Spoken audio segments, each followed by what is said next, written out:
สาธารณรัฐประชาธิปไตยประชาชนลาวได้รับรางวัลมาตรฐานการท่องเที่ยวอาเซียน21รางวัลในงานมหกรรมการท่องเที่ยวอาเซียนประจำปี 2026 ซึ่งรวมมี 4 ประเภทรางวัลมาตรฐานงานมหกรรมการท่องเที่ยวอาเซียนประจำปี 2026 ซึ่งจัดขึ้นในระหว่างวันที่25-31 มกราคม 2026 ที่เซบู ประเทศฟิลิปปินส์ในบรรดาประเทศสมาชิกอาเซียนได้รับรางวัลทั้งหมด 211 รางวัลในนี้สาธารณรัฐประชาธิปไตยประชาชนลาวเฮาได้รับรางวัลมาตรฐานการท่องเที่ยวอาเซียน 21 รางวัลซึ่งรวมมี 4 ประเภทรางวัลมาตรฐานคือ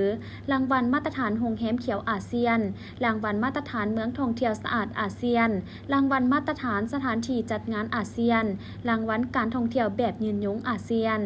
สำหรับมาตรการโรงแรมเขียวอาเซียนสาธารณรัฐประชาธิปไตยประชาชนลาว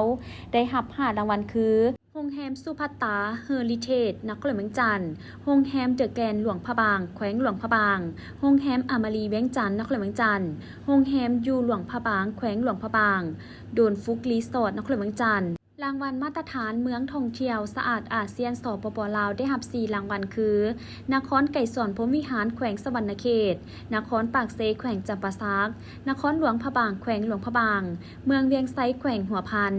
รางวัลมาตรฐานสถานที่จัดงานอาเซียนสปป.ลาวได้รับ10รางวัลคือประเภทสถานที่จัดกล่องประชุม5รางวัลโรงแรมฮอลิเดย์อินนครหลวงเวียงจันทน์โรงแรมสุภัตตาเวียงจันทน์นครหลวงเวียงจันทน์โรงแรมราชวงศ์วันด้าวิสตานครหลวงเวียงจันทน์โรงแรมเมืองแท่งลักเซอรี่เวียงจันทน์นครหลวงเวียงจันทน์โฮสประชุมแขวงอัตตปือ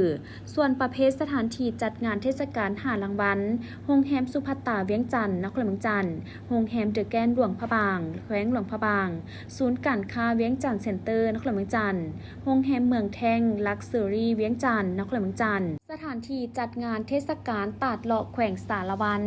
รางวัลการท่องเที่ยวแบบยืนยงอาเซียนสปป.ลาวได้รับ2รางวัลคือ